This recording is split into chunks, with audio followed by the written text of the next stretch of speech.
여러분 안녕하십니까? 오늘은 지난 7월 10일 출범한 경북문화재단의 이희범 초대 대표 이사와 함께 이야기를 나눠보도록 하겠습니다. 이사님 안녕하십니까? 네, 안녕하세요. 네, 먼저 지난 10일 이 경북문화재단이 새롭게 출범하지 않았습니까? 아직 우리 경북도민들 중에서 이 경북문화재단이 어떤 활동을 펼치는 어떤 단체인지 잘 모르시는 분들이 많습니다. 간단한 소개 좀 부탁을 좀 드리겠습니다. 우선 17개 광역시도 중에서 경상북도만 빼고 나머지 16개의 광역시도에서는 문화재단이 있었습니다. 그 경기도 문화재단 같은 경우는 이미 1997년에 설립됐으니까 역사가 꽤 오래죠. 규모도 크고 뭐 기금도 꽤 한 1,000억 정도 되게 있습니다. 경상북도는 이 우리나라에서 문화유산이 가장 많은 지역이죠.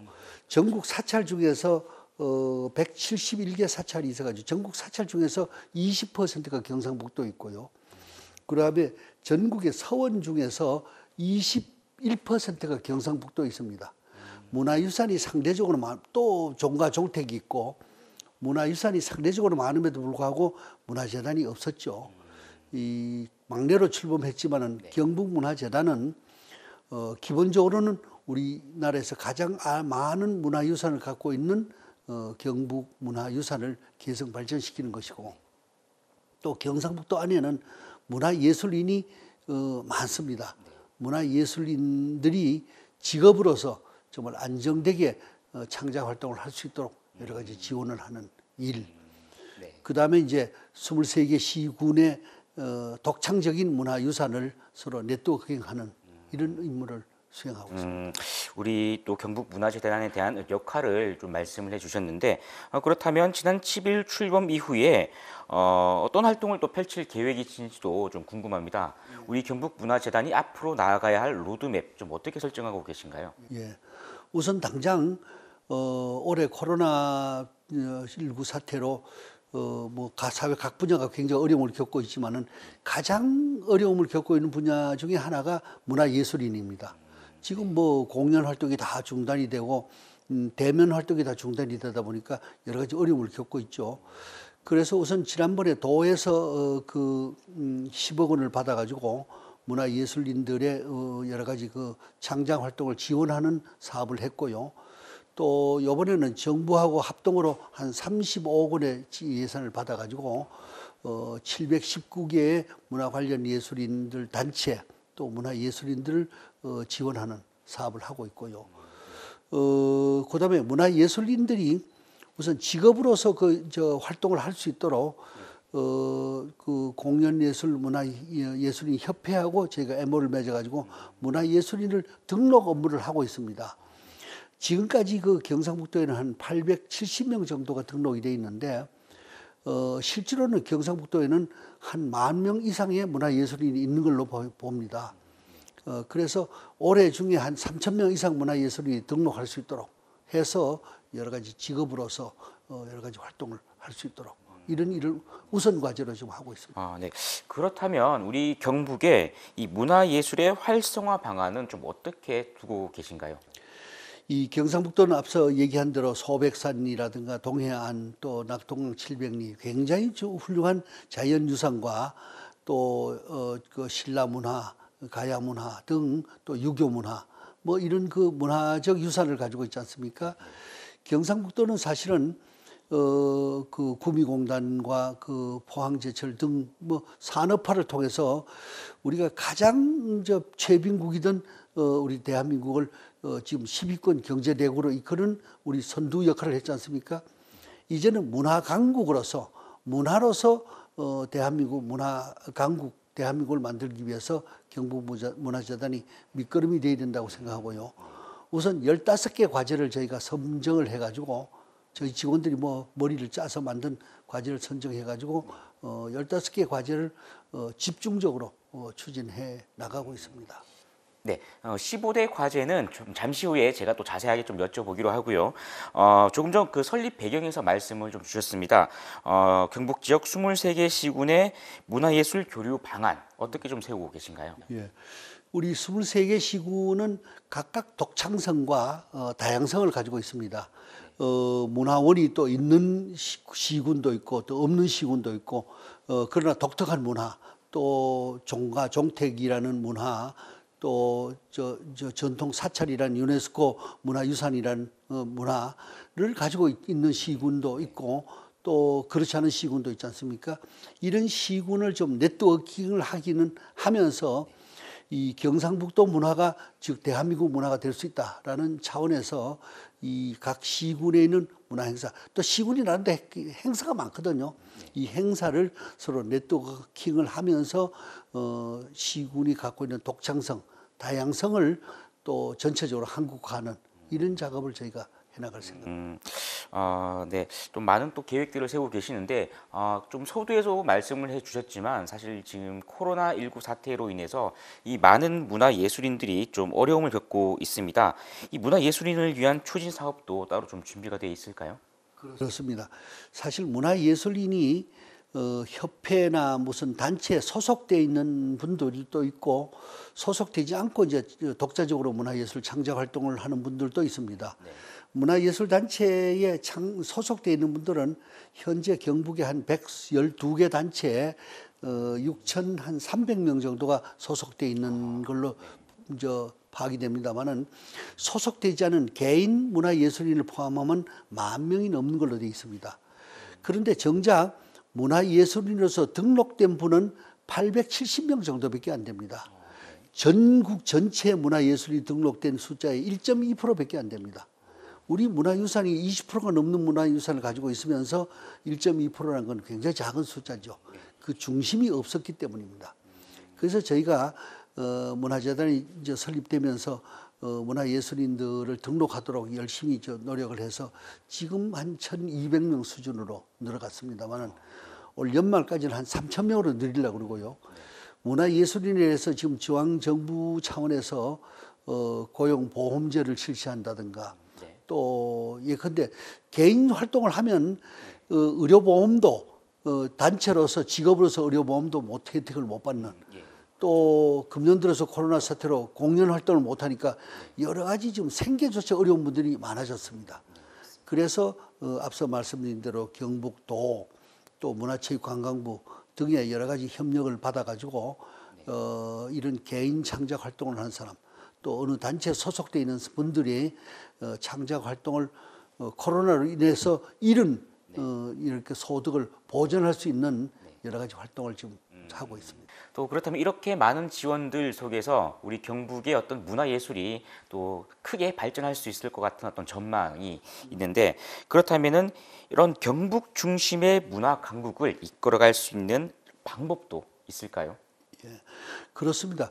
이 경북은 자연 조건에서 사실 우리나라에서 가장 아름다운 자연 조건을 가지고 있죠. 소백산이라든가 또 낙동강 그 유역이라든가 또 동해안이라든가 뭐 독도 문화를 가지고 있고 또 종가 종택이 우리나라에서 가장 많지 않습니까? 또 유네스코 문화유산도 저희가 지금 경상북도가 가장 많이 가지고 있지 않습니까? 이런 그 경상북도의 독창적인 문화유산을 가지고 문화유산을 잘 발전시키면 또 경상북도에는 창의력 있는 문화관 예술인 인재도 가장 많습니다. 그런데 이 운동장을 펼쳐주지 못하고 또 이분들을 조직화하지 못했기 때문에 사실 상대적으로 길을 발휘 못하는 이런 측면이 있었거든요. 그래서 또 이런 종가종택이 있으면서도 이게 소득을 연결시키지 못하고 관광으로 연결시키지 못하고 일자리로 연결시키지 못하는 그런 측면이 있었거든요. 그래서 이 모든 것을 관광 또 일자리 소득으로 연결시키는 이런 일을 하고 있고요. 이런 일은 이제 우리만 하는 것이 아니고 물론 경상북도에 뭐 이철우 지사님을 정점으로 해가지고 경북의 경북 관광공사가 있습니다. 또 저희 문화재단이 있고 국학진흥원이 있습니다.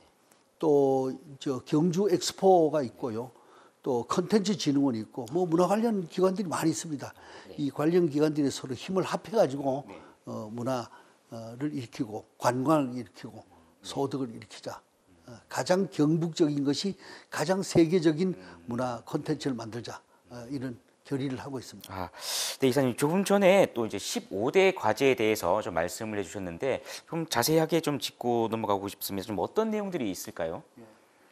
15개 전략 과제는 이제 우리 직원들이 밤새면서 토론을 거쳐가지고 우선 만든 과제입니다. 기본적으로는 도민이 행복한 문화경북이라는 큰 주제가 하나 있고요. 예술 생태계가 살아 숨쉬는 경북이라는 게 문화가 하나 있고요. 또 문화예술이 산업이 되는 문화경북이라는 주제가 하나 있고요. 또 세계와 함께하는 문화경북이라는 주제가 있고, 그다음에 소통과 협력으로 열린 문화경북이라는 이 5개 주제 아래 각각 한 3개의 꼭지를 가진, 그래서 15개의 과제를 선정을 했습니다. 뭐 대표적으로는 종가종택을 네트워크 해가지고 관광 자원하자. 또 낙동강 700리를 뭐 여러 가지 문화 관광 자원으로 개발하자. 뭐 이런 거. 그다음에 소백산 백두대간에 있는 여러 가지 있는 것을 좀 개발해서 우리 문화 관광을 하자. 또 경상북도 안에는 영화관이 없는 시군도 꽤 있습니다. 또 찾아가기가 굉장히 어려운 오지 마을도 있습니다. 그런데 상대적으로 오지 마을은 문화의 혜택이 상대적으로 적은 편이죠. 그래서 고루고루 우리가 찾아가는 문화예술 활동을 한다는 그림도 가지고 있습니다. 기대가 많이 됩니다. 제가 또 말씀드린 것처럼 경북문화재단 출범으로 인해서 뭐 우리 일반 시민들도 그렇지만은 문화예술계의 기대도 아주 크다고 알고 있거든요. 앞으로 이 경북문화예술의 생태계 어떠한 체계로 좀 구성이 돼야 할까요? 기본적으로 경북에는 우리 탤런트를 가진 잠재적 문화예술인이 많습니다. 이 잠재적 문화예술인은 초등학교 유치원 때부터 잠재적 문화예술인을 발굴해 가지고 세계적 문화예술인을 키운다는 그런 프로그램이 하나 있고요. 또 기존의 문화예술인들 있지만은 독자적으로 여러 가지 조직화되지 못한 이런 문화예술인들을 또 여러 가지 사회 복지 계통, 복지 혜택을 누려서 정말 안심하고 창작 활동을 할 수 있도록 해주는 그런 측면. 또 기존 협회 단체 소속되어 있는 문화예술인들도 23개 시군이 서로 협력을 해가지고 그 문화예술의 터전을 만들어주는 것. 사실 대한민국은 한국 사람들은 개인적으로 탤런트는 세계에서 가장 높습니다. 그럼에도 불구하고 여러 가지 운동장은 상대적으로 작은 편입니다. 그러니까 우리 문화예술인들이 아주 유명한 예술인들은 해외로 뻗어나가고 있는데 그럼에도 불구하고 우리 케이팝, 한류, 뭐 무슨 한옥, 뭐 한식 이런 전체적으로 한류는 세계적으로 지금 뻗어나가고 있고 이번에 코로나를 극복하면서 경상북도가 가장 잘한 것으로 지금 이렇게 소문이 나 있습니다만은 사실은 그런 가운데서 경상북도가 갖고 있는 여러 가지 탤런트들 또 한류들 이걸 결집하면 이 경상북도 문화가 우리는 세계 문화가 될 수 있다고 생각을 합니다. 방금 또 이제 한옥 그리고 또 이제 한식 또 이런 부분들에 대한 어떤 이런 한류 열풍에 대한 내용을 간략히 말씀을 해주셨는데 이와 더불어서 또 문화재단의 한복진흥원이 또 포함되어 있다고도 이야기를 들었습니다. 좀 상당히 특이한 부분인데 이런 한복 진흥원과 함께 우리 경북 지역을 알릴 수 있는 한식과 또 한옥 이런 부분을 홍보할 수 있는 방안 어떤 점들이 좀 있을까요? 경북문화재단은 1997년에 설립된 문화재 연구원을 바탕으로 해가지고 모태로 해가 출범했습니다.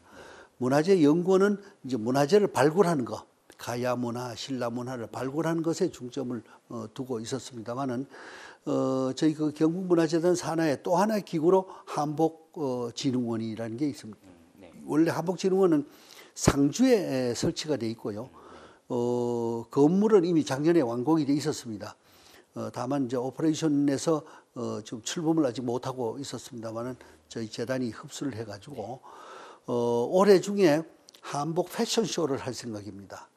경상북도는 상주에 실크가 있고 영주에 풍기 인견으로 대표되는 인견이 있고 또 안동에 삼배가 있고요. 이 한복에 관련된 원료가 가장 많이 생산되는 지역이 경상북도입니다. 또 경상북도는 한복에 관련된 인력이 가장 많은 데가 경상북도입니다. 다만 이것이 산업화되지 못하고 있는 이런 취약점이 있었습니다만은 이 경북 한복진흥원은 상주에 있지만은 대한민국 한복진흥원입니다. 그래서 한복 패션쇼를 하고 또 한복 원료하는 분들의 여러 가지 산업화를 지원해주고 또 이 한복을 좀 세계적 수준으로 수출 산업으로 만들고 하는 것을 한옥과 한식과 한복과 더불어서 우리 한류를 일으키는 이런 역할을 좀 한번 해보려고 합니다. 뭐 마지막 좀 질문에 앞서서 한 가지 좀 더 질문을 드리자면은 원래 이 경북문화재단이 지난 7월 10일 출범하지 않았습니까? 이 가장 대표적인 사업 어떤 것들이 있는지 좀 소개를 마지막으로 좀 부탁을 좀 드리겠습니다. 가장 대표적이라 그러면 뭐 우선 문화예술인들이 올해는 우선 예술인들이 여러 가지 코로나19 사태로 여러 가지 뭐 활동을 못 했으니까 위축돼 있으니까 위축되지 않게 여러 가지 좀 지원을 해주는 이런 일이죠. 물론 예산이 충분하지 못합니다. 문화예술 공연계가 얼마나 지금 피해를 입고 있느냐 하면 지난 1월 달에 우리나라 전체의 공연 예술 매출액이 390억 원이었습니다. 그 자체가 뭐 큰 돈이 아니죠. 그런데 그나마 지난 4월 달에는 우리나라 전체 공연 매출액이 47억으로 줄어들었습니다. 그러니까 공연 예술가들이 얼마나 정말 위축이 됐겠습니까? 그래서 예산이 뭐 충분하지는 못했지만은 공연 예술인들이 최소한의 활동을 할 수 있도록 보장해 주는 거. 이런 역할을 지금 조금 해왔고 지금 앞으로도 지금도 하고 있는 것 중에서 정부의 지원을 받아가지고 도의 지원을 받아서 이런 활동을 하는 것이 올해 제일 큰 일입니다. 예. 네, 우리 마지막으로 우리 경북일보 TV 시청자 여러분들께 또 드리고 싶으신 말씀이 있으시면 우리 제일 마지막 왼쪽 카메라를 보시고 한 말씀 좀 부탁드리겠습니다. 경북문화재단이 이제 17개 시도에서 막내로 출범을 했습니다. 사실 경상북도는 전국 문화유산의 20%를 넘게 보유하고 있고 또 신라문화, 가야문화, 뭐 유교문화 이 우리나라 문화 역사의 산실이고 또 산업화를 일군 산실이었습니다. 이제 경북문화재단이 문화를 통해서 대한민국을 문화강국, K컬처를 일구어 나가는데 저희가 앞장서 나갈 생각입니다. 이런 일은 저희 문화재단 혼자서 절대로 할 수가 없습니다. 경북일보와 TV를 시청하시는 모든 분들도 경북문화재단에 하는 일에 적극적으로 협조해 주시고 또 박수와 응원을 보내주시면 저희가 용기 100배해서 문화예술 활동 진흥에 더욱 노력하겠습니다. 예, 감사합니다. 네, 이사님 뭐 오늘 긴 시간 또 함께 해주셔서 고맙습니다. 네, 지금까지 경북문화재단 이희범 초대 대표 이사와 함께 이야기 나눠봤습니다. 경북문화재단의 많은 활동 기대해 보겠습니다. 이상 시청해주신 여러분 고맙습니다.